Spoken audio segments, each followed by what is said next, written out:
जय श्री राम दोस्तों, आपका स्वागत है ममता हिंदी कहानियां चैनल में। यहाँ पर आपको मिलेंगी दिल को छू जाने वाली प्रेरणादायक कहानियां। अगर आपको हमारी कहानियां पसंद आए तो वीडियो को लाइक करें, चैनल को सब्सक्राइब करें और अपने सुझाव कमेंट में जरूर दें। आपके सहयोग से आपका अपना चैनल ज्यादा से ज्यादा लोगों तक पहुंच पाए। धन्यवाद। मेरे पति नाटक देखने गए हैं। अपने बच्ची के लिए रसोई में दूध तैयार करके ढंक ढूंक कर नीचे से ऊपर आई हूँ। यहाँ अभी हम केवल 2 लोग ही हैं, एक मैं और दूसरा ये दिया। मैं अपना जीभ काट लेती हूँ। भूल हो गई, अभी इस आधी रात को मेरे साथी के रूप में कोई पुरुष का नाम नहीं आना चाहिए। दिया को दीवों कहते हुए न जाने क्यों मेरा मन पिछले दिनों में भटक जाता है। न जाने क्यों दीप मेरे अंतर की बातों की साक्षी बन कोई भेदी पुरुष की तरह सजीव बनता जा रहा है। ऐसा लग रहा है यहाँ इस एकांत में पुरुष की कल्पना करना भी ठीक नहीं है। हंस हंस कर प्रकाश फैलाने वाला, मेरी ओर एक तक ताकते रहने वाला, तेज के सरोवर में मेरे देह को तरबतर करने वाला और स्वयं मौन रहकर मेरे मन की बातों को समझ जाने वाले पुरुष की कल्पना करना तो सचमुच डरावना ही है।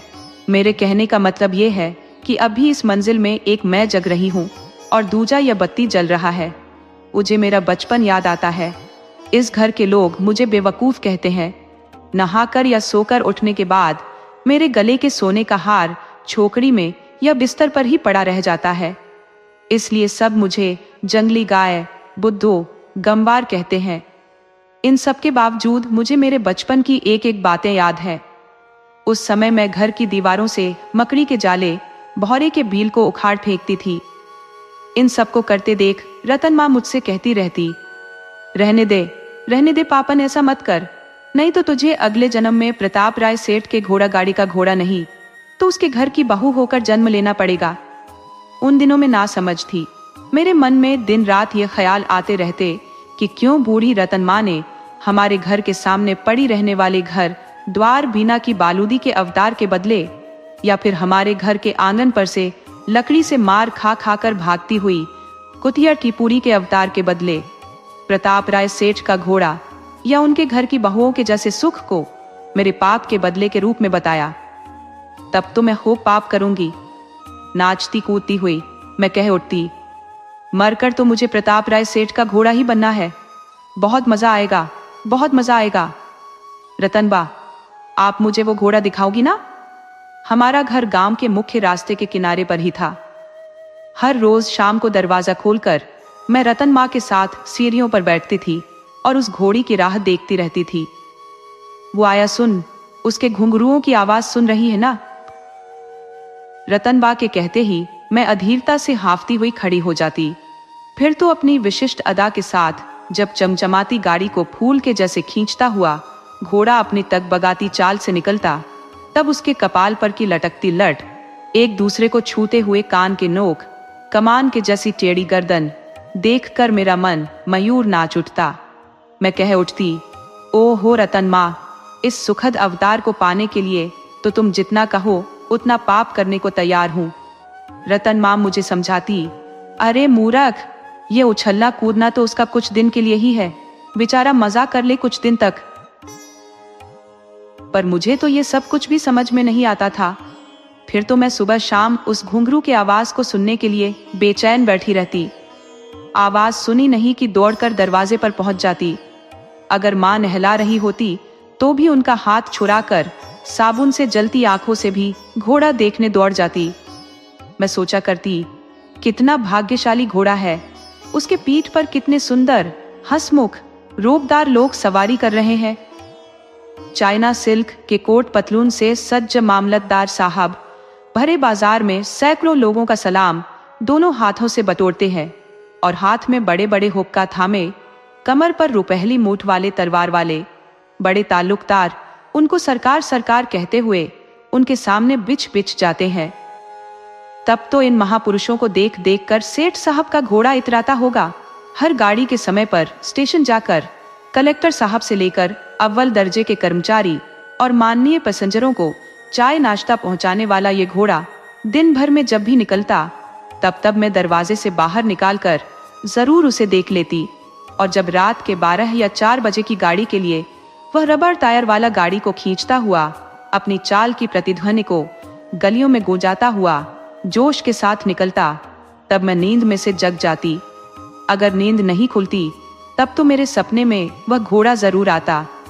बाजार में भी अनेक बार सेठ साहब को बोलते हुए मैंने सुना। हमारे घर अगर कोई अतिथि आया हुआ होता तो सेठ जी तुरंत पिताजी से कहते, जरूरत पड़ने पर मेहमानों के लिए घोड़ा गाड़ी मंगवा लेना, हमें रैर मत समझना। घोड़ा बंधा बंधाया पड़ा रहे तो किस काम का? जरूरत के वक्त भाइयों के काम नहीं आए तो इसकी क्या सार्थकता है?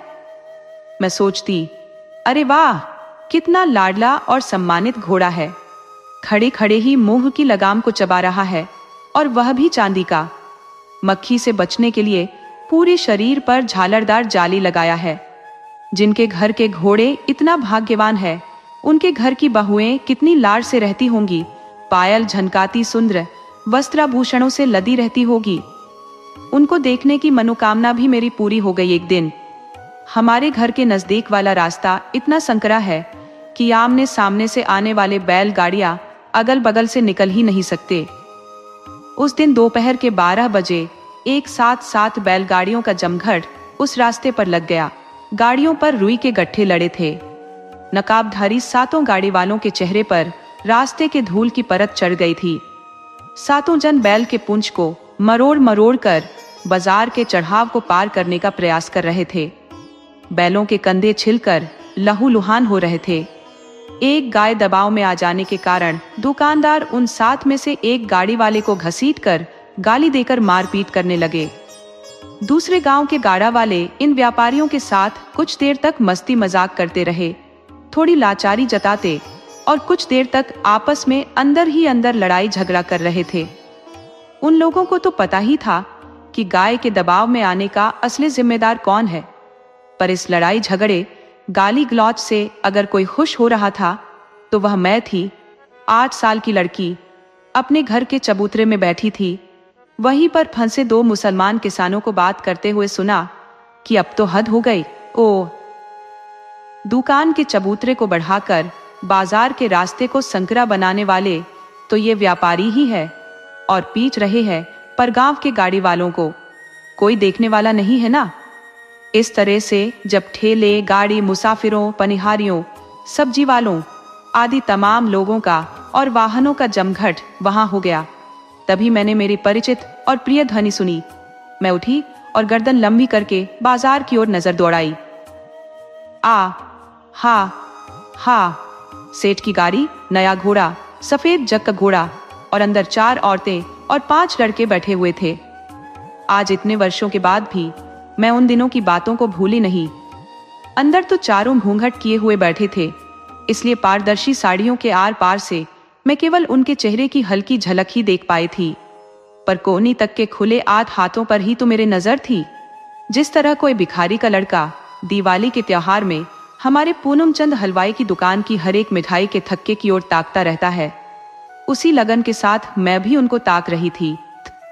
उनकी उंगलियों की अंगूठियों से लेकर कोहनी के ऊपर तक के बाजूबंद तक न जाने क्या क्या देखा। उन सबका मैं कैसे वर्णन करूं? अब तो मेयर नजरों में खोट आ गया है, इसलिए उस समय के मेरे आंखों की आतुरता का आज मैं सही न्याय नहीं कर सकती। और उन 5 लड़कों के अंगों पर न जाने कितने रंगों के कपड़े शोभा दे रहे थे। सेठ के घर की बहुएं आज अपने समधियों के घर भोजन करने जा रही थी। इन बेचारों के साथ कैसा किया इन बैलगाड़ी वालों ने। लोग इस तरह की अनेक बातें करने लगे थे। इतने में कोचमैन ने रास्ता रोकने वाले गाड़ा वालों को 2-4 गालियां देकर गाड़ी को पीछे ले लिया। एक गली में से गाड़ी को घुमाकर गांव के बाहर से जाने वाले रास्ते से सेठ की बहुओं को समधी के घर पहुंचा दिया। ये लोग जहां भोजन करने आए थे वह जगह हमारे घर के नजदीक ही था। माँ को पता न चले, इस तरह उनसे छिपकर मैं उस घर में पहुंच गई। मुझे सुंदर रेशमी वस्त्रों से ढंके चेहरों को देखने की तीव्र इच्छा हो रही थी, पर उस बड़े से घर में न जाने कौन से हिस्से में वो भागवंतिया घुस गई थी से वहां कौन मेरे लिए फुर्सत से वहां बैठा था जो मुझे यह बताता। खाने खिलाने की धमा चौकड़ी मची हुई थी। चिल्लाकर रूंधे गले से वे इतनी जोर जोर से बात कर रहे थे और काम कर रहे थे कि कहीं इनमें झगड़ा शुरू हो न जाए। इस डर से मैं वहां से भाग आई। माँ को जब पता चली कि मैं उनके घर उनके भोजन वाले दिन गई थी तो उन्होंने मेरे गाल को जोर से मरोड़ दिया।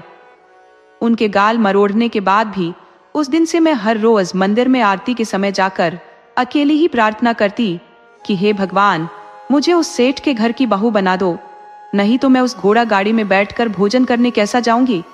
मुझे ऐसे फिर कहाँ मिलेगा। बस तब से जब तक मैं 12-13 वर्ष की हुई तब तक की उन 5 वर्ष के दरमियान मैंने 7 बार सेठ के घर की बहुओं को घोड़ा गाड़ी में बैठकर निकलते देखा होगा। 2-3 बार भोजन के लिए और 4 बार हमारी जाति के कोई वरिष्ठ गुरुदेव के आगमन पर के स्वागत के लिए। पर इस बात को मैं ठीक से कह नहीं सकती कि वे चारों वहीं की वहीं थी या उनमें से किसी की अदला बदली हुई थी। पर इतना तो मुझे याद रह गया कि कोहनी तक को बाहर झांकती वो 8 हाथों की कलाइयां बारंबार बढ़ती घटती, मोटी पतली, लालिमा भरी तथा बीमार या बीमारियों से निस्तेज होती भिन्न भिन्न लगती। फिर बदल का यह तरीका मुझे उन दिनों समझ में नहीं आता था, पर जब मैं बड़ी हुई मेरे अंतस में इन बातों की कड़ियां जुड़ने लगी। कभी तो रात के 2 बजे तो कभी भोर की बेला में हमारे पड़ोसी अपने कपड़े लत्ते एक पोटली में बांध कर आती और समाचार देती कि सेठ का मझला, छोटा या बड़े लड़के की राजकोट वाली, बड़वान वाली, हड़मतिया वाली या खीजरिया वाली बहू का अंतिम समय आ गया है। मेरी माँ भी एक छोटी सी पोटली में साड़ी, कपड़ा और पेटीकोट लपेटकर सबके साथ निकाल पड़ती। एक बार तो जाते जाते माँ को कहते हुए सुना था, क्या बताऊं बहन, हमारा भाग्य इतना खराब है ना कि ये मेरी तारा अभी तो 3 साल की छोटी है। लड़की अगर 13 वर्ष की होती तो आज ही मैं इसके सुख के बारे में सोचती, पर ये तो 10 वर्ष की है और पर शरीर से भी दुबली पतली है। 10 वर्ष की लड़की को 15 वर्ष की कैसे कह सकते हैं। उस समय तो मुझे बहुत कुछ समझ में नहीं आया था। अब सब कुछ स्पष्ट है कि सेठ के घोड़े के रंग में इतना बदलाव कैसे, और इन घोड़े गाड़ी में बैठकर भोजन करने जाने वालियों के 8-8 हाथ की कलाइयों को इतना रूपांतर। इसका अर्थ यह था कि घोड़े और बहुओं की अक्सर मौत हो जाती और उसके बदले नए घोड़े और नई बहुएं फटाफट आ जाती हैं। 11, 12 और 13 वर्ष की होने को आई तो मेरे माता पिता को मेरी चिंता सताने लगी। उस दिन हमारे घर के नजदीक के संकरी बाजार में जो बैलगाड़ियों का जमघट हुआ था, वैसा ही अकुलाहट भरा वातावरण मेरे माता पिता के छोटे से संसार में छा गया। न जाने क्या हुआ कि अचानक मेरा शरीर निखारने लगा, कितने गुप्त झरने रोम रोम से फूटने लगे। मेरी माँ पिताजी से कहने लगी, जिस दिन इसे सही में निखर कर सामने आना था उस दिन तक तो वो अकाल के भुक्खड़ जैसी दिखती रही, और आज इस करमजली में निखार आया है। अब इसको कैसे हम पार लगाएंगे और कहाँ पार लगाएंगे। बापू कहते, हम क्या कर सकते हैं, सेठ के घर में हमारी बेटी के लिए कोई बीमार थोड़े न पड़ सकता है। सुनकर तो माँ दुगुने गुस्से से भर जाती। मुझ पर व्यंग करने का आपको सही मौका मिला है, शर्म तो आती नहीं, उल्टे गरज रहे हो। मैंने कब ऐसा कहा कि सेठ की बहुओं को मौत आ जाए। तुम कह तो नहीं रही हो, पर अंदर ही अंदर हम दोनों इस बात के लिए प्रार्थना तो कर ही रहे हैं ना। होता होगा ये तो आप ही जाने। माँ नाराज होकर कहती। बापा बोलते, पर इसमें हम गलत कहाँ है। विवाह के लायक लड़की के लिए तो सभी माँ बाप यही कर रहे हैं।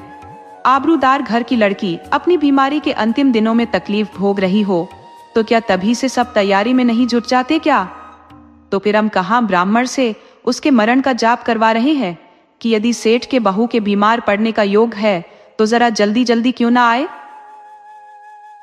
मेरी किस्मत, आप जरा मेहरबानी करके राजकोट अमरेली का चक्कर तो लगा आओ। पर चक्कर में किसके घर का लगाऊं, बोर्डिंग में जाकर तो देखो, 500 लड़के वहां पढ़ रहे हैं।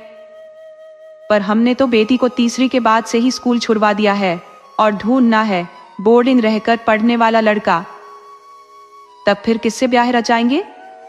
स्टेशन में अखबार बेचता है बड़ी चाची का बेटा रसिक लाल, उसमें क्या खराबी है। माँ की आंखों में पानी भर आया, उसका गला रूंध गया, वो फफक फफक कर रोने लगी। फिर तो बापा माँ को पटाने लग गए। पगली, मैं तो मजाक कर रहा था। क्या लगा तुम्हें हमारी तारा जैसी बेटी को मैं अखबार बेचने वाले के हाथों सौंप दूंगा? कदापि नहीं। ऐसा कहकर बापा प्याले में पानी लाकर माँ का मुंह धुलवाने लगे। माँ रोते रोते हंसने लगी। मैं 13 वर्ष की तारा चोरी चोरी कमरे के दरवाजे के दरार से सब देख रही थी। स्टेशन के अखबार वाले का नाम सुनकर तो मैं भी घबरा गई। कभी कभार तो वो हमारे घर भी अखबार बेचने आता है। मेरे पिता तो पैसा खर्च करके अखबार खरीदने के पक्ष में ही नहीं है। इसके बावजूद रसिक लाल की वाक पटुता में फंसकर 2 पैसे का अखबार खरीद ही लेते हैं। शाम होते तक तो 4 अखबार 20 जनों को पढ़वा कर रसिक 10 आना कमा लेता था। हर रोज 20 जगहों पर भटकने के लिए बने उसके लंबे लंबे दग भरते पांव की पिंडलियों को मैं ताकती ही रहती थी। न जाने क्यों मेरे नजर उसके शरीर के अन्य अंगों पर न जाकर केवल पांव के पेशीदार पिंडलियों पर ही चिपके रहते। ऐसा लगता जैसे नजरों से मैं रसिक की पिंडलियों को अपनी अंगुलियों से दबाती हूँ। अरे बाप रे! मुझे ऐसा लगता कि सूर्यदेव ने जैसे कर्ण को वरदान में वज्र का देह दिया था, उसी प्रकार से रसिक को श्रम देवता ने लोहे के पांवों का वरदान दिया है। हाय रे! ऐसे दाग वाले पांव वाले अखबार वाले के साथ मेरे विवाह की बात। मैं थरथरा उठती। 13 वर्ष की तारा को अब देहरी के बाहर निकलने की मनाही हो गई। किसी भी आने जाने वाले के नजर के सामने जाने पर पाबंदी लगा दी गई। उन दिनों मेरे संसार में एकमात्र पुरुष था ये अखबार वाला रसिक लाल, और दूसरे थे मेरे बापा जी। मैं अपनी कल्पना के जाल सेठ के सुंदर घोड़ा को घेर कर बुनती रहती, जिसमें कि मैं 4 बहुओं में से एक बनकर बैठी हूँ। मेरा संकल्प उस गाड़ी में चढ़कर उन 4 में से एक आध को धक्का मारकर खासेड़ रहा था। सेठ के सबसे छोटे बेटे दूसरी बार की ध्रांगध्रा वाली बहू को जैसे मैं आंखें दिखाकर कह रही थी, चलो अब उठो तो सही, 3 वर्ष तो हो गए तुम्हें आए हुए। सर्दी ने तो तुम्हें जकड़ रखा है, रात को हल्का हल्का बुखार भी चढ़ता है, तो फिर अब सीधे तरीके से उठो, उठकर मेरे लिए जगह बना दो। मुझे उस दागदार पैर वाले रसिक से शादी नहीं करना है। कभी कभी तो जब ये रसिक अपनी बूढ़ी अंधी विधवा माँ को लेकर दवा खाने जाता था, जब मैं 10 वर्ष की थी तब की बात है, दरवाजा बंद करके अंदर घुस जाती थी। ओ मेरी माँ, मैं इतना डर जाती। मुझे उसके घर रोटी बनाने नहीं जाना है। 2 वर्ष और बीत गए। मैं 15 की हो गई थी और घर की 4 दीवारों में बंदी बनकर रहने लगी थी। उन्हीं दिनों मेरे माँ की और शायद मेरे बापा की भी संयुक्त प्रार्थना के प्रताप से सेठ के घर में आदकोट वाली बहू के अंतिम समय का समाचार आया। 6 महीने तक रोज रोज 15-15 दिनों तक लोग बीमार की खबर पूछने आने लगे। लगातार रेलगाड़ी के समयानुसार घोड़े गाड़ी के घुंघरुओं की आवाज सुनाई देने लगी। आधी रात को या भोर की बेला के थरथराती ठंड में जब मैं कमरे के बिस्तर में सो रही होती, तब मेरे कान मेरे प्रिय घोड़े की चाल पर लगे रहते। खट खट खट, जैसे कोई भूत गलियों में चहलकदमी कर रहा हो, जैसे आदकोट वाली बहू का काल उसके अंतिम समय के लिए टहल रहा हो। घोड़े के शरीर पर चाबुक की मार पड़ती और उसकी सनसनाहट मेरे कंबल को भेद कर मुझे सुनाई देती। बीमार के लिए मुंबई फ्रूट की टोकरियां आती, उसे लाने के लिए भी गाड़ी ही जाती। वैद्य डॉक्टरों को लेने छोड़ने के लिए, परी तालाब के सैर कराने, शहर में घूमने घामने के लिए गाड़ी ही खड़ी रहती। ये 6 महीने तो सेठ के घर में मधुमास के उत्सव जैसा माहौल रहा। एक दिन इन सब जद्दोजहद से आटकोट वाली मुक्त हो गई। मैं अपनी ऊपरी मंजिल की दरार से सेठ के दूसरे नंबर के बेटे को अपनी पत्नी की मौत के 5वें दिन ही पान चबाकर जाते हुए देखा। उसी क्षण मुझे पीछे से क्या पता किसने धक्का दिया और खिड़की का आधा पल्ला खुल गया। पल्ले के खुलने की उस आवाज से सेठ के बेटे ने नजर उठाकर ऊपर देखा और नजरों से मुझे पूरे का पूरा निगल गया। घबराकर मैंने पीछे मुड़कर देखा तो धीरी बुआ खड़ी थी। मेरा चेहरा लाल हो गया। बुआ, आपने मेरे साथ ऐसा क्यों किया? इसलिए तो तुम्हें ऊपर लेकर आई थी। पर क्यों भला? बदमाश अब भी पूछ रही है क्यों? कहते हुए बुआ ने मेरे गाल पर चपत लगाई। 4 साल से ताप कर रही है। मैं समझ गई, ये तो वर कन्या को परस्पर मिलाकर संबंध जोड़ने का संकेत था। पर इसमें तो मुद्दे वाली बात यह थी कि वर कन्याओं को देख ले बस। मेरे लिए तो देखने वाली कोई बात ही नहीं थी। इस बाबत मेरे कोई उत्कंठा नहीं थी। मेरा सपना तो बस यही था कि घुंघरूदार घोड़े गाड़ी में बैठने वाली 4 बहुओं के बीच रेशम की साड़ी पहनकर, घूंघट कारे, कोहनी तक सोने के गहने पहनकर बैठना। मेरे सपने को सच में पूरा होने का वक्त आ गया था। एक दिन मेरे सर पर सेठ परिवार की चुंदरी डाल दी गई। इस शहर में तो हम बापू के धंधे की वजह से ही आए हैं। हमारा वतन तो राजकोट है। बापू की इच्छा तो मेरा विवाह यहीं पर करने की थी, पर सेठ के घर वालों ने जिद की कि इसमें हमारी तौहीन होगी। राजकोट शहर क्या कहेगा? कहेगा कि रेल भाड़े के दर से अथवा तो राजकोट के महाजनों का कर चुकाना पड़ेगा। इसी डर से या लालच में पड़कर वहीं के वहीं निपटा दिया। ऐसी 2-3 घरों में बैठी हुई औरत जैसे नहीं करना है हमें। हम अपनी शान के साथ बारात लेकर आएंगे। अगर इससे आपका खर्चा ज्यादा हो रहा हो तो आप खुशी से हमारी ओर से 500 रुपए खर्च कर लीजिएगा। इन सब बातों को सुनकर बापू का सर फटने लगा, पर माँ के दिए गए तानों से डरकर मौन हो गए। थोड़े में कहना हो तो हम राजकोट आ गए। वहां बड़े धूमधाम के साथ बारात का आगमन हुआ। शहर के चारों बैंड बुलाए गए। बारातियों के लिए मोला शाक, घी के मोन वाली रोटी, गला भात, टंडलिया की भाजी, काली मिर्च का भूक्का, सुंठ, दूध वाली चाय आदि विशिष्ट स्वाद वाले व्यंजन बनाए गए।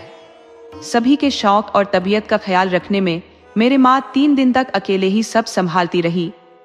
पर एक दिन तुरई की सब्जी ने सब किए कराए पर पानी फेर दिया। वह न मिली तो न मिली, जामनगर तक भी नहीं मिली, और इस बात ने पूरे कार्यक्रम का सत्यानाश कर दिया। ये मेरे पिताजी की कंजूसाई और बेपरवाही मानी गई और जी खोलकर इस बात का तिरस्कार हुआ।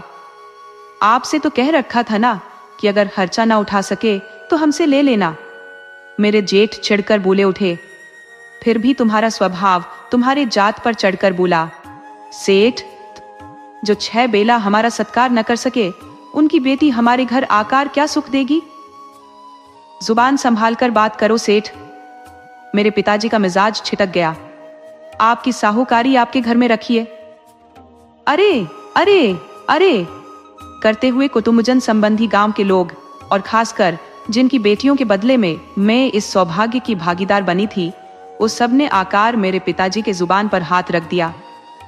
बेटी के बाप को ऐसा नहीं कहना चाहिए। बेटी के बाप को तो पांव में गिरकर गिड़गिड़ाना चाहिए।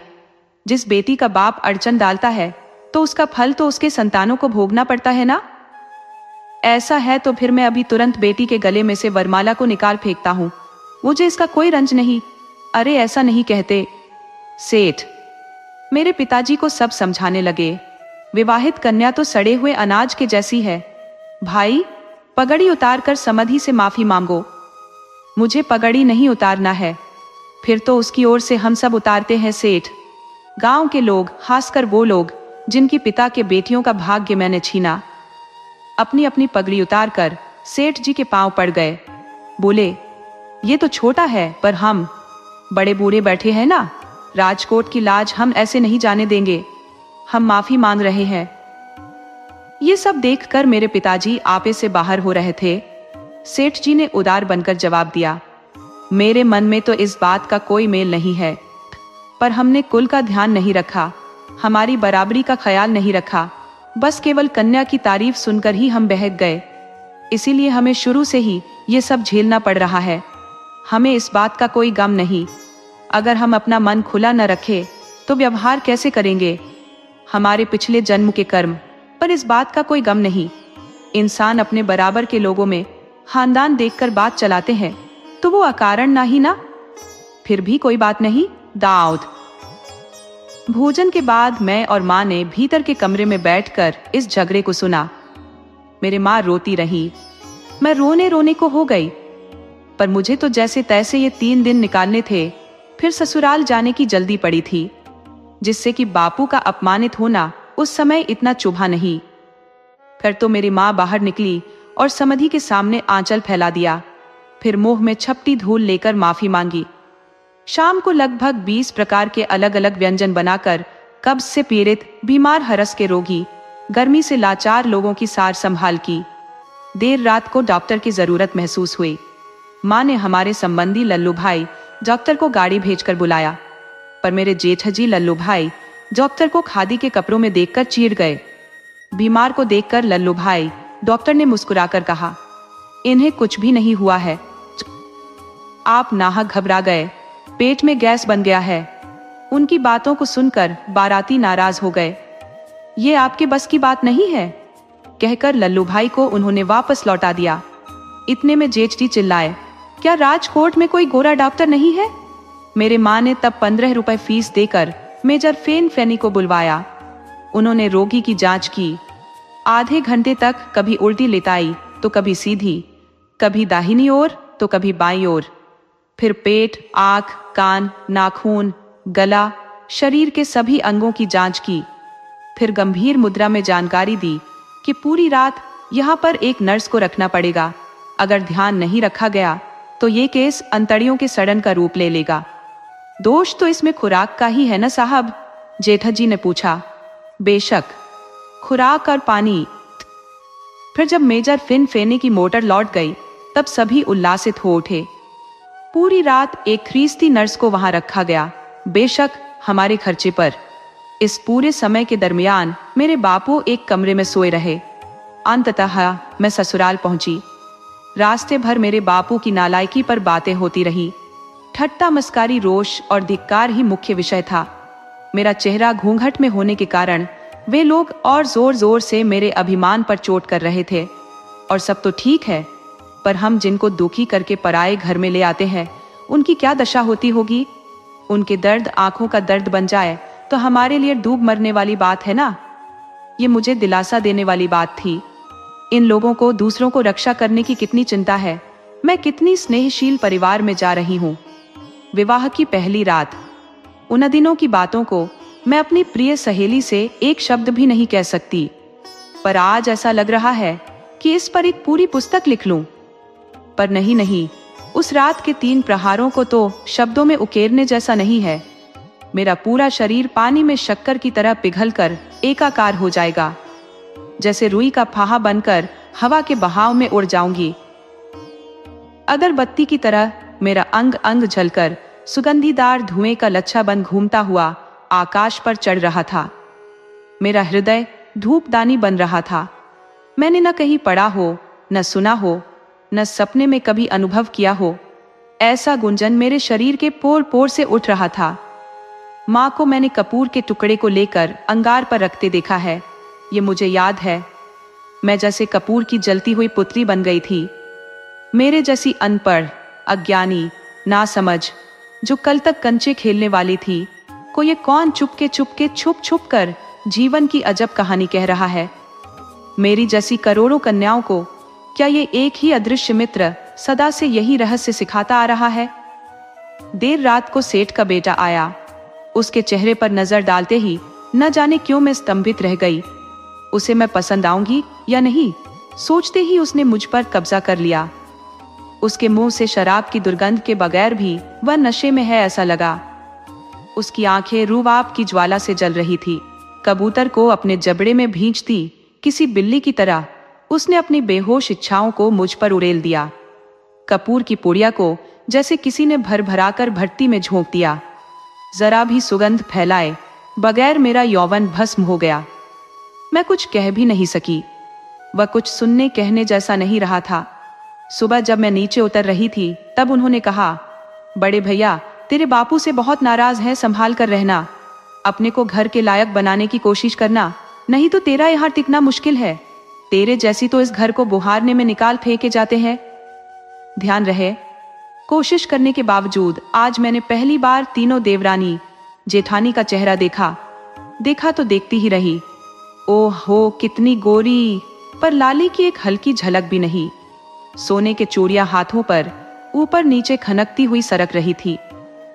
पांव के छड़े मुंबई से गड़कर आए हुए, जैसे पामों पर से अभी अभी सरक पड़ेगी। बाजूबंद न जाने क्यों इतने बड़े हैं, उसे धागे से बांधकर दबा लिया गया है। कनपट्टी पर लटों की शोभा क्यों नहीं है? इन सुंदर चेहरों पर तो मुस्कान खेलते रहनी चाहिए। पर तीसरे दिन से ही मेरे लिए इनके चेहरे पर नाराजगी झलकने लगी। मैं कमरे से जरा देर से निकली क्योंकि मेरा पूरा शरीर मरोड़ रहा था और सर भी चकरा रहा था। बस यही कारण था। पर न जाने क्यों कोई पूछता ही नहीं कि तुझे क्या तकलीफ है तारा। मैं आलसी भी नहीं, कामकाज से जी भी नहीं चुराती हूँ, पर मेरे शरीर के जोड़ न जाने क्यों टूट रहे हैं। रात को इनके भी शरीर के सांधे टूट रहे थे। उन्होंने मुझसे चंपी कराई। ऐसे में रतसगा हो गया। ये बात मैं अपनी देवरानी जेठानी को कैसे समझाऊं कि इसलिए उठने में देर हो गई। सब लोग नाराज होने लगे कि हमने सोचा था कि तुम्हारे आने से हमें रसोई के कामकाज में थोड़ी राहत मिलेगी, पर तुम तो तुम्हारे बाप के घर से कुछ खा पी कर आए ही नहीं। हमारी किस्मत हमें ऐसे ही मिली। मेरी देवरानी बोली, मेरे चीका को पीने के लिए जरा भी दूध नहीं मिलता क्योंकि मैं दिन रात खटती ही रहती हूँ। क्या मुझे अकेली को ही बाप की आबरू को बचना है जो मैं अकेली ही झूठी रहूं? छोटी भाभी भी मेरे हाथ से पानी की देगची को छीन कर बोले, लाओ जी, तुमसे नहीं उठेगा। आपको इतना भी पता नहीं है कि मेहमानों को मुंह धोने के लिए पहले पानी देना है, फिर झटपट चाय बनाना है। बाप के भर तो मेहमान आने पर बेचैन हो जाती होगी। ऊपरी मंजिल से पुरुषों के पुकारने की आवाज लगातार आ रही थी। गरम पानी अब तक क्यों नहीं आया?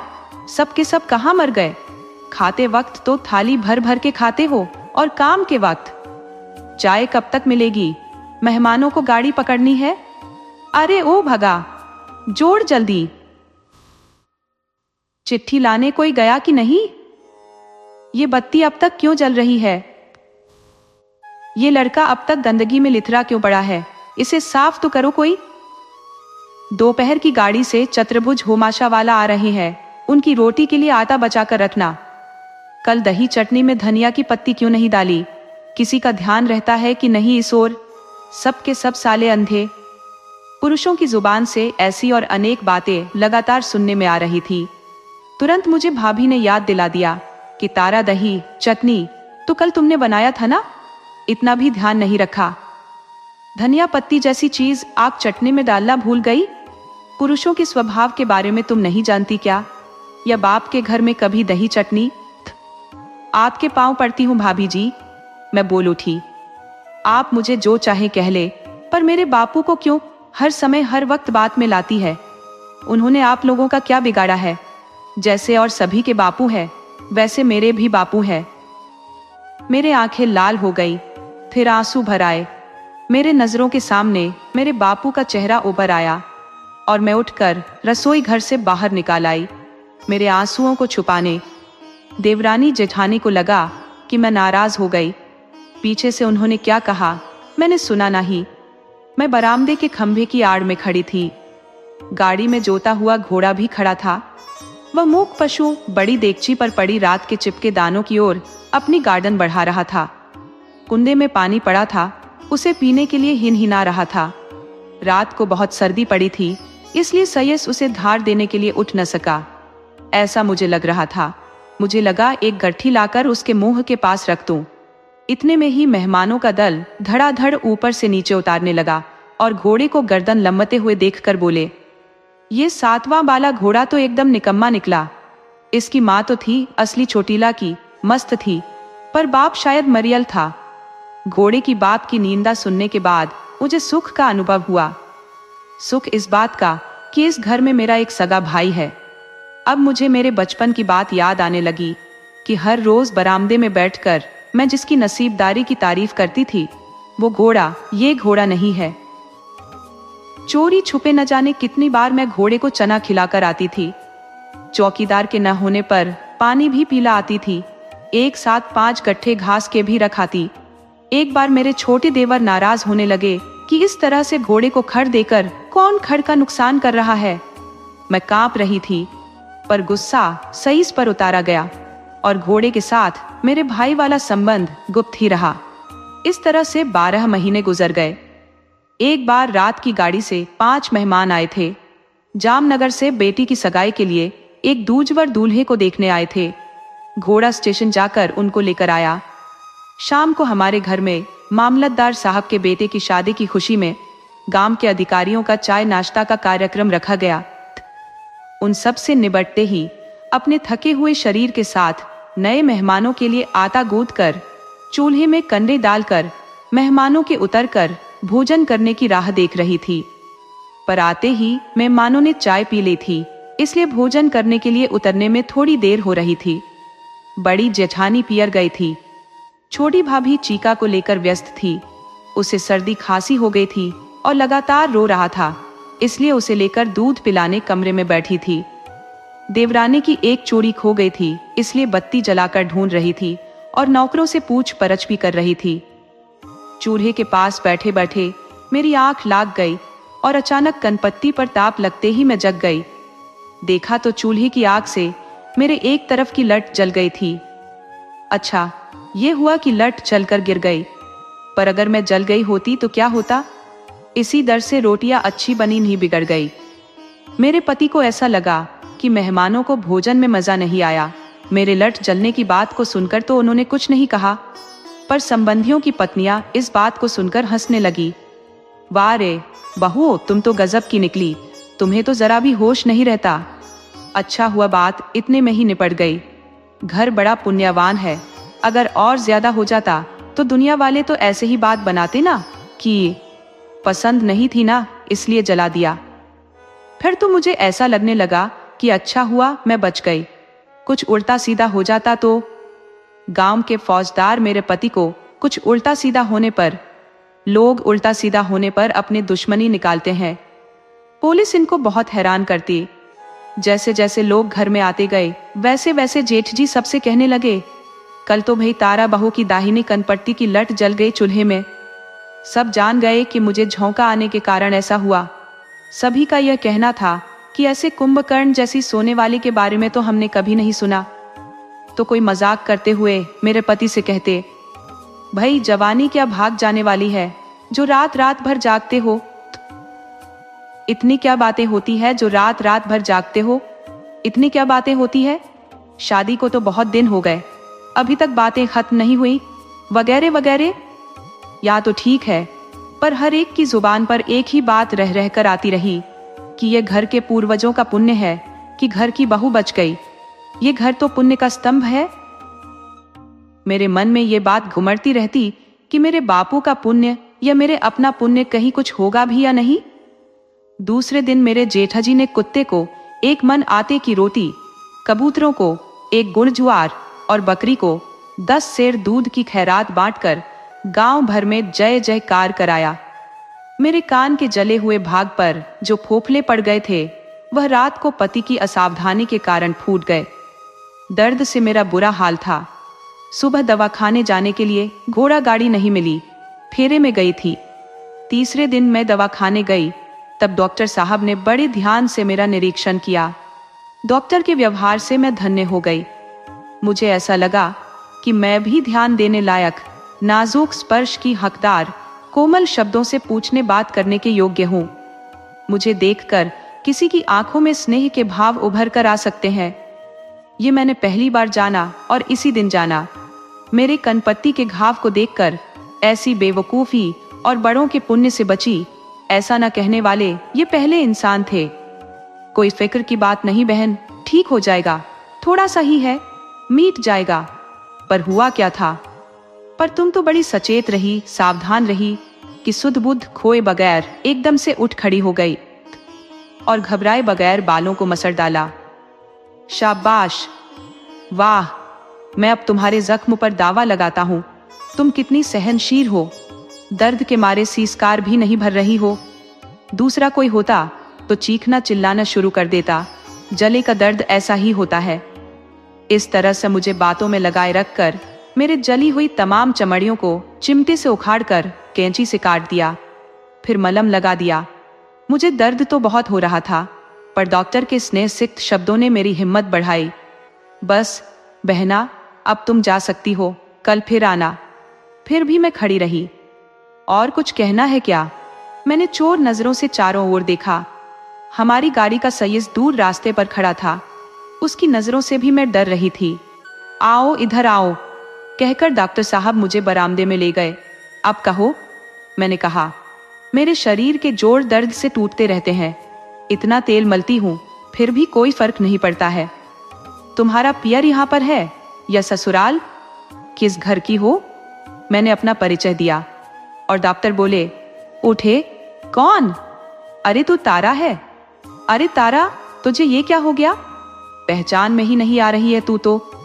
तुझे मैंने 5 वर्ष पहले देखा था, फिर तो तेरा बापा तुझे बाहर निकालने ही नहीं देखा था। तू तो एकदम से। मैंने यंत्रवत फिर उनके कहा, मेरे जोड़ बहुत दर्द करते हैं, खूब तेल मलती हूं, फिर भी गहरी सांस भरते हुए डॉक्टर साहब बोले, तेल मलने पर भी जोड़ों का दर्द नहीं मिटने वाला, ये संधि बात नहीं है। तेरा वर। कुछ कहते कहते रुक गए। कहाँ है तेरा वर? एक बार उसको साथ में लेकर आना दोपहर को। इतने में सई साकार खड़ा हो गया। अब तो चलिए, देर हो रही है, मुझे गाड़ी को दूसरे फेरे के लिए लेकर जाना है। दल्ला सेठ के घर बारात में बड़े भैया नाराज हो जाएंगे। लौटते हुए मैंने अपने पीछे गहरी सांस लेने की आवाज सुनी। डॉक्टर साहब की ये गहरी सांसें कंपाउंडर के मरीजों को पुकारने वाले बुलंद आवाज में खो गए। गाड़ी में चढ़ते हुए मैंने पीछे मुड़कर देखा। अभी तक डॉक्टर साहब बरामदे पर खड़े थे। मरीज उनको ऐसे ताक रहे थे जैसे कोई अनहोनी हो गई हो। गाड़ी में बैठकर एकदम से ठीक उसी जगह से गुजरी जहां से मैं, नन्ही तारा ने इस घोड़े को 4 बहुओं के सद्भाग्य को देखा और चाहा था। आज एक बार फिर से मेरे आत्मा मेरे देह से छलांग मारकर उस चबूतरे पर बैठ गया। घाघरा चोली वाली तारा, छोटी तारा बड़ी तारा से पूछने लगी, बड़ी तारा, तेरे कोहनी तक के गहने क्यों ढीले पड़ रहे हैं? तेरी हाथ पर बैठी रहने वाली चूड़ियां कहाँ उतार गई? तेरे बाजूबंद को धागे से बांधकर क्यों छोटा कर देना पड़ा? तारा दी घूंघट खोल। मैं छोटी तारा चींकती ही रही और तारा दी को लेकर गाड़ी वाला कोई चोर के जैसे भागने लगा। घोड़े की पीठ पर चाबुक का हर एक प्रहार मुझे मेरे पीठ पर पड़ता हुआ लग रहा था। डॉक्टर को तो और कुछ काम होते ही नहीं, मस्यते। मेरे पति ने उस दिन की बात को सुनकर कहा, हर किसी का इलाज करके प्रैक्टिस चलाना है, बड़े घर की औरतों को इंजेक्शन लगाना है, हमें ऐसे जाल में नहीं फंसना है। मेरे साथ वो आए ही नहीं। दूसरी बार जब मैं डॉक्टर के पास गई तब डॉक्टर साहब ने मेरे पति की अनिच्छा को भांप लिया। उन्होंने कहा, कोई बात नहीं, उनकी कोई खास जरूरत नहीं थी। हो सके तो बस इतना करना कि प्रसव के तुरंत बाद बच्चे की आंखों को तुम्हारे कोई समझदार वैद्य या डॉक्टर से धुलवा कर अंदर दवा डलवा देना। गफलत मत करना, नहीं तो बच्चे का भविष्य बिगड़ेगा बहन। इन सभी का अर्थ मुझे कुछ भी समझ में नहीं आया। मैंने कभी ऐसे बातें न सुनी थी न जाना था। मुझे संदेह होने लगा कि शायद डॉक्टर को विजिट चाहिए थी, पर मैंने किसी से कुछ कहा नहीं। उस दिन रात के 2 बजे ससुर प्रताप नारायण सेठ की आलीशान हवेली के कोने के अंधेरे कमरे में मैं बेहोशी की हालत में पड़ी थी। मेरे आंखें फट रही थी, एक साथ जैसे 100 काले नाग मेरे शरीर को जकड़ रहे थे। मेरे पेट में से गिद्ध मांस के लोथनों को नोच नोच कर खा रही थी। मैं चीख रही थी, मेरे डॉक्टर को कोई बुलाओ, कोई मेरे डॉक्टर से कहो कि तारा मर रही है। चुपचाप पड़ी रह, कहकर दाई माँ खटिया पर बैठी थी। मेरे पति बरामदे में खड़े थे। मेरी चीखें उन्हें बेचैन कर रही थी। अपनी बातों में मिठास भरकर उन्होंने कहा, जीवी माँ, डॉक्टर की जरूरत है? अरे बेटा, ये तो पहली जचकी है, इसमें तो ऐसा ही होता है। आप नाहक परेशान हो रहे हैं। 12 घंटे में बेहोश रही। कहते हैं कि मेरे मुंह से बार बार झाग निकल रहा था। अंततः थककर मेरे पति ने डॉक्टर काका को तो नहीं, पर एक नीम हकीम ज्ञान वाले एक वैद्य को लेकर आए। उनकी फीस कम थी। जब मैं पहली बार होश में आई तब मेरे कानों में मेरे बेटी की तेज चीखें गरम शीशे की तरह पड़ने लगी। मैंने कहने की बहुत कोशिश की कि डॉक्टर काका ने कहा है, इसकी आंखों को जांच कर धुलवाओ, पर कोई आवाज ही नहीं निकली। 4 घंटे लगातार चीखने के बाद बच्चे की थकावट से भरा स्वर रूक रूक कर आने लगी। उसे मेरे पास पिलाने के लिए ले आए। ओ मेरे बेटी, मेरे पहली संतान, मेरा फूल। उसकी आंखें सूज गई थी, उस पर मांस के लोथड़े बन गए थे। आंखें रह ही कहाँ गई थी। मांस के लोथरे की गहराई से आंसू झर रहे थे। डॉक्टर काका को बुलाओ, इसकी आंखें चली जाएगी, कोई मेरा सुनो ना, मैं चीख उठी। मेरे पति ने भी स्थिति की गंभीरता को समझा। डॉक्टर काका आए। पहले तो उन्होंने बच्चे की आंखों को धोया, दवाई डाला, रुई पट्टी बांधी। फिर उन्होंने मेरे पति को दूसरे कमरे में ले जाकर क्या कहा, अरे रे, मेरे कानों को ईश्वर ने किस लिए इतना तेज बनाया? नवनीत राय, काका ने कहा, ये दोनों आपके लगाए रोग के रोगी है। बेटी की आंखें चली गई है, फिर से कोई प्रसव ना हो, इसका ध्यान रखना, नहीं तो आप विशेष हत्या के भागीदार बनेंगे। तारा अपंग बन जाएगी, पागल हो जाएगी। ये रोग आप कहां से लेकर आए हैं, मुझे मालूम है। मेरे पति जड़ हो गए। आप यहां कुछ देर इंतजार कीजिए, कहकर ऊपरी मंजिल पर चले गए। वहां से आकार न जाने क्या डॉक्टर को पकड़ाने लगे। कृपा करके बात को यहीं दफन कर दीजिए डॉक्टर, मेहरबानी कीजिए। डॉक्टर चाचा की आवाज आई। 1000 दोगे फिर भी नहीं, ये तो मेरा फर्ज है।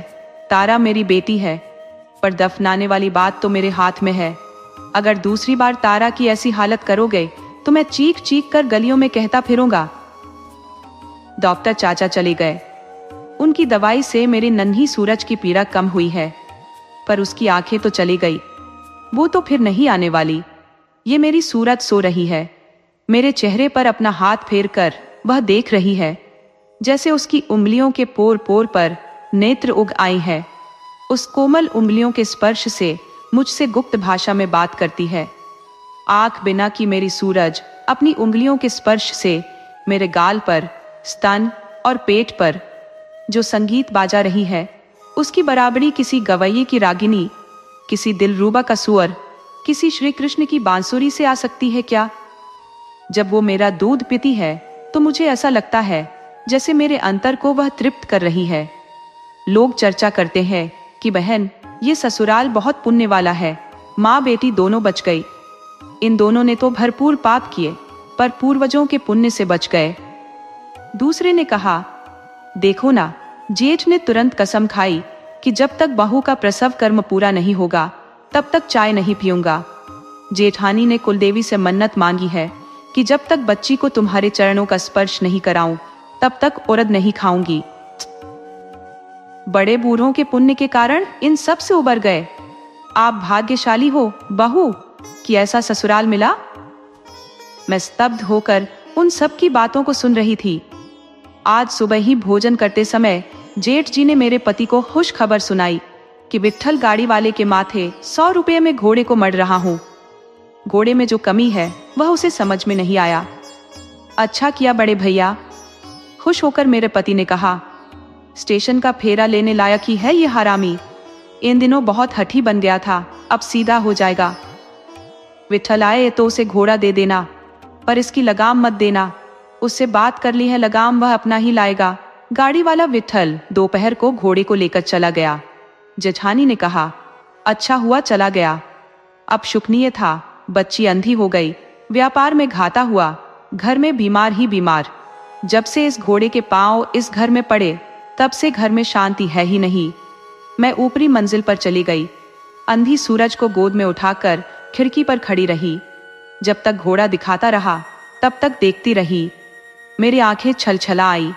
सोचने लगी, घोड़े के जैसे इंसान क्यों नहीं निकाल बाहर करते ये लोग। घोड़ा तो नसीबदार निकाला, पर ऐसा नसीब इंसान का क्यों नहीं होता। उसी समय अखबार वाला रसिक लाल लंबे लंबे दग भरता हुआ चला आ रहा था। क्षण भर के लिए तो मुझे ऐसा लगा जैसे मुझे भी घर से निकाल बाहर किया गया है और मुझे ले जाने के लिए रसिक आया हुआ है। हाय, अखबार डालकर तो वो चला गया। मेरी आंखें उसके पांव की पत्थर जैसी पेंडलियों से चिपकी लटकती लटकती न जाने कहां तक चली गई। दोस्तों, आपको कहानी कैसी लगी अपने सुझाव कमेंट करना न भूले। तो चलिए आज की अगली कहानी शुरू करते हैं।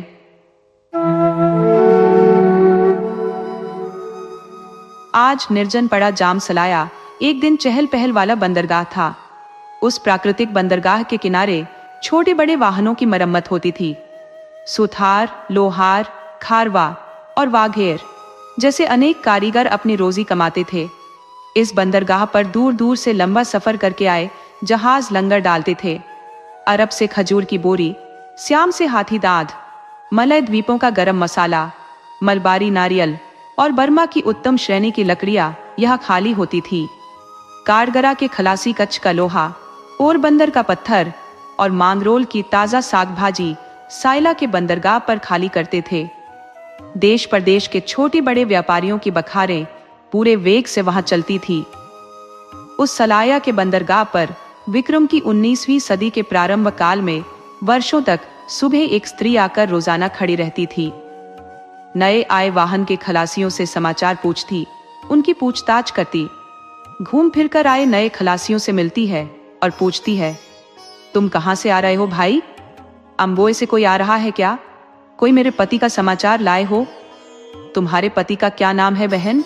महिला उस सवाल से शर्मा जाती है, चारों तरफ नजर दौड़ाकर लज्जा और मर्यादा को संभाल लेती है, फिर जवाब देती है, उनका नाम जमुना दास है। जब गए तब सब उन्हें जमुना कहते थे। नहीं बहन, हमें कोई पता नहीं है, हम तो बीच रास्ते में से आ रहे हैं। महिला लंबी सांस लेती है, आंख में आए आंसुओं को पहुंचकर निराशापूर्वक सिफारिश करती है, भाई तुम अम्बोए जाओ, तब थोड़ी खोज करना ना, अपने लोगों से सिफारिश भी करना, इस गरीब बहन का इतना काम करना। हाँ बहन, इसने क्या है? इतना कह के आने वाला निकल लेता है। महिला केवल दयनीय मुंह बनाकर दूसरे आने वाले की राह देखते हुए सागर की ओर नजर गाड़े खड़ी रहती है। फिर कोई नया आगंतुक किसी जमुना दास को पहचानता है, वह जवाब देता है, बहन कौन सा जमुना दास, सुमरी वाला? नहीं भाई वो नहीं। तब खंभालिया वाले भवान भीमजी वाले ना? नहीं भाई वो नहीं है, वह तो सेठ आदमी पसा प्रेमचंद वाले है। हम तो पड़ाना के नागौरी गरीब आदमी है, हमारा कोई व्यापार धंधा नहीं है। नवा आगंतुक महिला का कोमल और दयनीय चेहरा देखता रहता है। विवाहित होता है तो उसकी वेदना हृदय को छू जाती है। कुंवारों के लिए इस स्त्री को देखकर माता का प्यार याद आता है। अपना एक एक सफर ताजा करके पूछता है, तो बहन आपके पति कितने वर्ष से चले गए हैं? तो बहन फिर कोई बातचीत ही नहीं? नहीं भाई नहीं, कोई बात नहीं, कागज का एक टुकड़ा भी नहीं। होगा बहन होगा, रत्नाकर तो देवता है, किसी को बहुत दिन नहीं रखता, कल आएगा, सागर पर श्रद्धा रखो। तुम्हारे मुंह में घी शक्कर भाई? परंतु बापू तुम थोड़ा देखते रहना। अरे इसमें क्या है बहन, परंतु है कैसा? महिला ने नीचे नजर की और जमीन को खुरेदते हुए बोली, शरीर से गोरे है और मजबूत है, इतना ही जानती हूं, और तो मैंने ध्यान से देखा भी नहीं है। क्या कहती हो? ऐसा नहीं होता है बहन, मेरे साथ तो ऐसा ही हुआ है भाई। 8 वर्ष की थी तब विवाह हुआ, उनकी उम्र थी 16 वर्ष की। फिर उनके बाप ने नई शादी की, घरेलू झगड़ा हुआ, इसलिए अलग घर बसाने के लिए कमाई करने प्रदेश के सफर पर निकल गए। मैं उनका घर संभालने योग्य बनूं, इतने में तो वे वापस आ जाने वाले थे, पर अभी तक आ ही रहे हैं। सागर यात्री बहुत दिलदार स्वभाव के होते हैं, सागर पर श्रद्धा रखते हैं। वह आश्वासन देता है, बहन मैं नए सफर पर जाऊंगा, तब अवश्य खोज करते आऊंगा। बाकी तो बहन समय का फेरबदल है, आज का दुख तो कल का सुख। मैं भी अब कल की आशा पर ही जीवित हूं भाई। सलाया के बंदरगाह पर लगातार 5 वर्ष से यह महिला इसी तरह पूछताछ करती हुई भटकती है। महिला का नाम है नाथी बाई। सलाया के धनजी घेलाराम की पुत्री है। पड़ाना के हरक चंद के पुत्र के साथ विवाहित है। घनजी घेलाराम अपुत्र ही मर गए। उनके पीछे नाथी बाई और उनकी विधवा माता अकेली बची। माँ बेटी गांव में अनाज मजूरी करके जीविकोपार्जन करती। जमुना दास तो विवाह करके परदेश चला गया। पुत्र को ब्याहने के बाद बाप ने स्वयं शादी की। घर में नई सासू आ गई। उसने सपत्नी के छप्पर को पुत्रवधू से आंगन को अछूता ही रखा। बरसों तक राह देखने के बाद नाथीबाई बंदरगाह पर जाती है। नित्य नए मर्दों से बातें करती है। ऐसी बातें गांव में फैल गई। आखिर एक दिन नई सासू ने झगड़े के साथ नाथीबाई के माँ के कान में यह बात डाल दी। माँ का मुंह उतर गया। पुत्री को उलाहना दिया और 2 दिन तक माँ बेटी ने खाना नहीं खाया। नाथीबाई अब पति की खोज खबर लेने चुपके चुपके सागर के किनारे जाने लगी।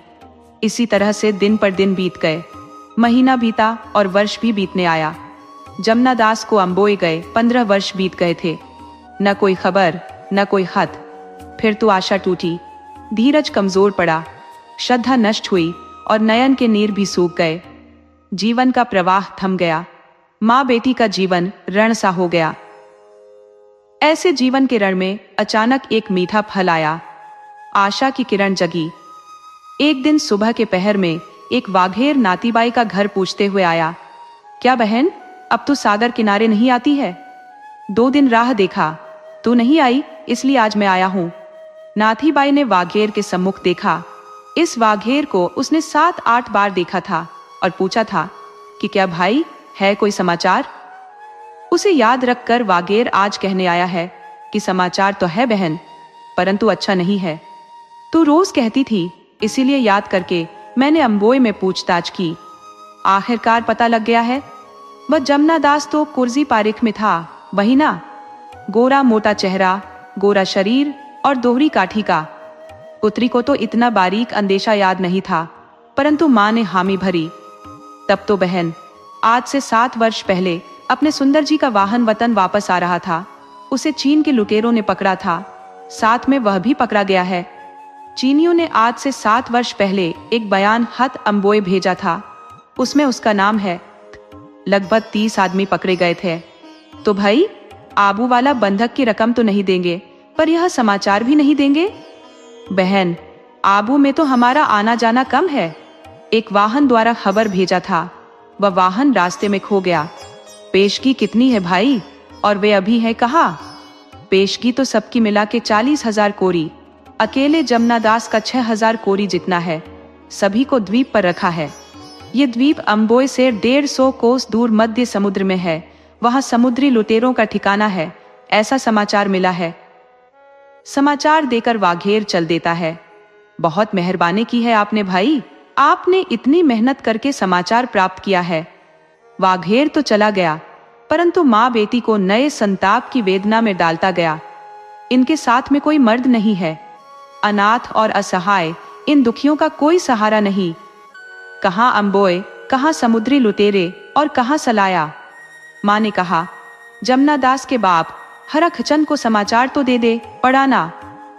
अरे बाप को परवाह होती तो ऐसे ही 15 वर्ष बीतते क्या? ये आशा निरर्थक है माँ। नाथीबाई पूरे दिन भटकते भूत की तरह घूमती रही। उसका हृदय किसी अनजान वेदना से विदीर्ण हो गया। कहाँ जाऊं, किससे पूछूं? समुद्री लुटेरों द्वारा पकड़े गए अपने पति के दर्द की कल्पना करने लगी। एक एक कल्पना की तरंगों में नाथीबाई को अपना दुख तुच्छ लगने लगा। उसके हृदय में हमदर्दी की आग प्रकट हुई। अरे 7-7 वर्ष से समुद्र पर नजर बिछाए होंगे, कोई आएगा, कोई तो छुड़ाएगा। इस तरह की आशा उनके हृदय में उठती होगी। उनके पैर में जंजीर बंधी होगी, परंतु उन्हें छुड़ाने कौन जाए? बाप तो नई औरत का बंदी है और माँ तो है नहीं। अंधेरे आकाश में बिजली चमकती है। इस प्रकार नाथीबाई के दिमाग में एकाएक आत्मबल की कौंध हुई। क्यों नहीं है उनका कोई? मैं हूं ना, मैं ही जाऊंगी। उसकी नसों में खून दौड़ गया। विचार ने दृढ़ता का रूप लिया। धीरे धीरे अशक्ति कम हो गई। आत्मसंज्ञान जाग उठा। नाथीबाई के मन में दृढ़ निश्चय हो गया कि मैं ही आऊंगी। वैसे भी जीवन तो अस्त व्यस्त हो ही गया है, फिर जिंदगी का तार सहेजने का प्रयत्न क्यों न करे? क्या ईश्वर मेरी श्रद्धा की तरफ नहीं देखेगा? नाथीबाई ने अपना विचार माँ को बताया। माता क्रुद्ध हुई। बेटी को मनाया, फुसलाया, धमकाया, अपने आंसू से नहलाया, पर नाथीबाई का मन नहीं बदला। आखिर माता ने कहा, तुम्हें जाना ही है तो मैं भी साथ में आऊंगी, मेरा यहाँ क्या है? माँ बेटी ने सलाया का घर बंद किया। घरेलू चीजों वस्तुओं को बेच डाला। उन्होंने स्त्रीधन को नकद में बदला। नाथीबाई ने 3,000 कोरी का जुगाड़ कर ली। एक अगुआ सेठ के पास माँ बेटी अपनी बात करने के लिए गईं। आबू का व्यापारी बात सुनकर बोला, बहन तुम्हारे लिए 3 तो क्या 30,000 कोरी खर्च करने को तैयार हो, परंतु चीनी बेईमान है, विश्वास करने जैसा नहीं है। पहले हमारा एक वाहन उन्होंने पकड़ा था, पकड़कर वे पेशगी मांगे, पेशगी भेजा, पकड़े गए लोगों के लिए खर्ची भी भेजी। पर चीनियों ने पेशगी खा डाली और किसी को छोड़ा भी नहीं। अब तो हम पेशगी भेजते ही नहीं है। उनके अत्याचार से हमारे वाहन आबो और फोरमास की ओर नहीं आते। इसलिए बहन, तेरा यह प्रयत्न व्यर्थ है। वे हरामखोर किसी को नहीं छोड़ेंगे और पैसा भी खा जाएंगे। ये बात सुनकर माँ की हिम्मत तो हिल गई, परंतु नाथीबाई का दिल नहीं दिगा। अम्बोई में उस समय जाम खंभालिया के एक खोजा गृहस्थ की सराफा था। माँ बेटी उनके घर अम्बोई पहुंचे। परदेश में रहने वाला खोजा व्यापारी बिना मर्द के 2 हिंदू स्त्रियों को देखकर आश्चर्यचकित हो उठा। उसने माँ बेटी के रहने और भोजन पाने की व्यवस्था कर दी। नाथीबाई ने खोजा गृहस्थ को अपनी सब बात बता दी। खोजा सेठ ने कहा, अरे बहन, इसके लिए यहाँ तक कष्ट उठाया, धन्य है तेरी कुलीनता को। पहले यहाँ 5-7 सराफा थे। उस समय वसूली करके रकम भी भेज दिया था, परंतु समुद्री लुटेरे दगाखोर निकले, पेशगी खा गए, किसी को नहीं छोड़ा। अब तो समय भी इतना अधिक बीत गया है कि उसका क्या हुआ होगा वह भी कैसे कह सकते हैं। नाथीबाई ने कहा, भाई, मैं जाऊंगी उन लुटेरों के पास। वे भी आदमी ही होंगे, उनकी भी बहु बेटियां होंगी। उनके समक्ष आंचल फैलाऊंगी, पैर पड़ेंगी, विनती करूंगी और अपने पति को लेकर आऊंगी। मुझको श्रद्धा है, मेरे लिए एक वाहन की व्यवस्था कर दो। खोजा गृहस्थ की आंख में आंसू आ गए।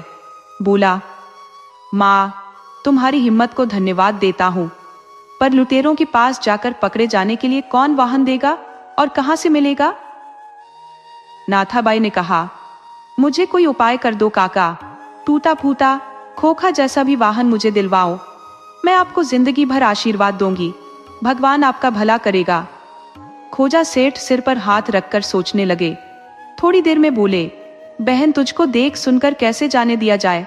भगवान न करे, यदि तुझे कुछ हो जाएगा तो फिर मुल्क में मेरा मुंह दिखाने जैसा नहीं रहेगा। मुझको तो क्या होगा काका, जीते जी मरने की अपेक्षा ये मौत कहीं खराब नहीं है।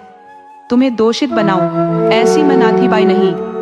अगर होती तो एकदम सलाया से यहाँ अम्बोई नहीं आती। खोजा सेठ विचार में पड़े।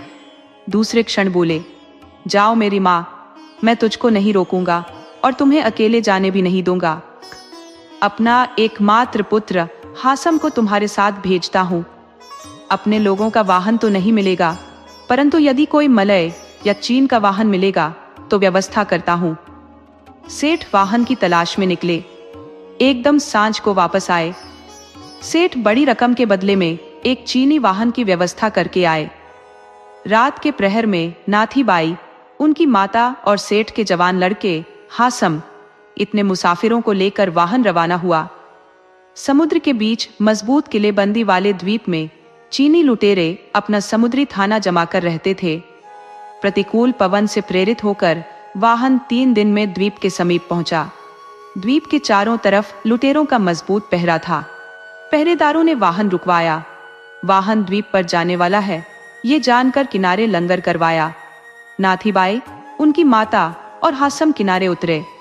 2 औरतों को आया सुनकर बहुत अचंभित होकर लुटेरों का मुखिया वाहन के करीब आया। हासम चीनी और मलाई दोनों भाषा जानता था। उसने दोनों औरतों के यहाँ आने का कारण विगत पूर्वक लुटेरों के मुखिया को कह सुनाया। 50 लुटेरों के बीच खड़ा मुखिया ये बात सुनकर और अधिक आश्चर्यचकित हुआ। मुखिया ने अपना राठौड़ी पंजा नाथीबाई के सिर पर रखकर बोला, यह एक सौराष्ट्र की लड़की कि जो अपने